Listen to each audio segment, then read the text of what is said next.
జరుగుతున్న మా వృత్తి మీద జరుగుతున్న నిర్బంధాన్ని మేమందరం కూడా గౌడ సంఘాల నాయకులము ఖండిస్తున్నాము.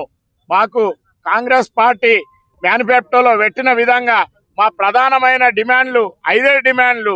మాకు 25% వైన్సులలో రిజర్వేషన్ ఇచ్చి గౌడ సొసైటీలకు టీసీఎస్లకు ఇస్తామని కాంగ్రెస్ మేనిఫెస్టోలో పెట్టినరు. 50 సంవత్సరాలు నిండిన గీత కార్మికునికి 5,000 పెన్షన్ ఇస్తున్నారు. చెట్టు మీదకెళ్ళి పడి చనిపోయిన గీత కార్మికులకు 10 లక్షలు ఎక్స్‌గ్రేషియా ఇస్తున్నారు. ఇప్పటి వరకు 1 రూపాయి కూడా ఇవ్వలేదు. మరియు సర్దార్ సర్వాయి పాపన్న జిల్లాగా జనగామ జిల్లాకు నామకరణం చేస్తున్నారు.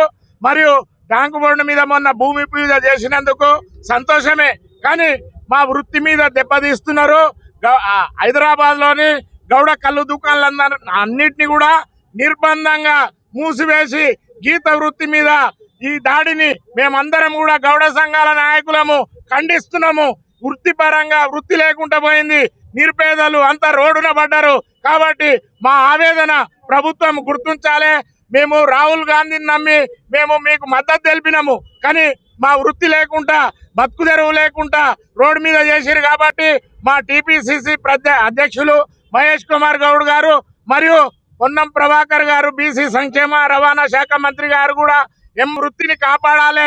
ఎందుకంటే మా జాతి సోదరులు అధికారంలో ఉన్నారు కాబట్టి మేము ఎంతో సంతోషపడ్డాము. కానీ ఇప్పుడు తీరా చూస్తే 20 నెలలు జరగంగానే మా జాతి అంతా రోడ్ల పాలైంది. ఈ రోజు మేము ఇక్కడ ఎందుకు ఈ విధంగా ఆవేదన వెలిపిస్తున్నామంటే అమరవీరుల స్తూపం దగ్గర తెలంగాణ వస్తే మా జాతికి ఏదో మేలు జరుగుతుంది, అదనంగా జరుగుతుంది అనుకున్నాము. ఎందుకంటే గత ప్రభుత్వంలో మాకు 15% రిజర్వేషన్ ఇచ్చిర్రు. 5 సంవత్సరాలు మా శ్రీనివాస్ గౌడ్ ఉన్నప్పుడు మా జాతి మీద మా కులం మీద ఎక్కడ తెలంగాణ రాష్ట్రంలో 1% కూడా మా మీద దాడి జరగలేదు. మేమంతా మా జాతి సుఖ సంతోషాలతోనే బతికింది. మేము కకృతి పడి మేము ఆశపడ్డాము ఇంకేదన్నా లాభం వస్తుందేమో అని, కానీ ఉన్న వృత్తి పోయింది. రోడ్డు పాలైనము. మా జాతి మొత్తము ఏ విధంగా రోడ్ల పాలైందో మీరందరూ సర్వే చేపియండి. ఎక్కడనో కుక్కుట్పల్లిలో జరిగిన దానికి హైదరాబాద్కి ఏం సంబంధము? వాళ్ళంతా మీ కాంగ్రెస్ నాయకులు కుట్రపూరితంగా మా జాతి మీద దాడి జరుగుతుంది.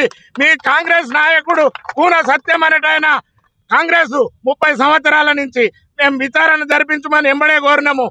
కౌన్సిలర్ గారు దొడ్ల వెంకటేష్ అని వాళ్ళందరూ చేసిన తప్పుకు మా లక్షలాది మంది తెలంగాణ రాష్ట్రంలో 25 లక్షల మంది ఉన్నాము. ఈ రోజు వృత్తి మీద ఆధారపడ్డ 5 లక్షల మంది ఉన్నారు. అందరము మేము రోడ్ల పాలైతే మీరు అధికారంలో ఉన్న మా జాతి సోదరులు ఇలా ఈ విధంగా నిర్లక్ష్యానికి మమ్మల్ని గురి చేస్తే మేము చాలా ఆవేదన పడుతున్నాము. దినం గడవక ఎంతో మంది పేదలు రోజు భర్త వచ్చేది అది లేకుండా రోడ్డున పడ్డారు. వెంటనే స్పందించి అది చేయాలి. వైన్సులలో సొసైటీలకు టీసీఎస్లకే ఇస్తామని మేనిఫెస్టోలో పెట్టిర్రు. ఈ రోజేమో అదే 15% ఇస్తున్నారు. 25% మా సొసైటీలకు ఇచ్చి మమ్మల్ని కాపాడాలి. లేకుంటే మేము 90% ఉన్నాము. బీసీలము, ఎస్సీ ఎస్టీలము. మేము రాష్ట్రం నలుమూలలా తిరుగుతాము. మాకు జరిగిన అన్యాయాన్ని చెప్తాము. మాకు ఎవరన్నా అన్యాయం చేస్తే రాజ్యాధికారం నుంచి దించేసేదాకా కూడా మేము ఒప్పుకోము. ఎందుకంటే రాజశేఖర్ రెడ్డి అటువంటి కరుడు కట్టిన మా జాతి వ్యతిరేకినే ఏ విధంగా పావురాల గుట్టకు పరిమితమైండో అంతకంటే దారుణంగా ఉంటది.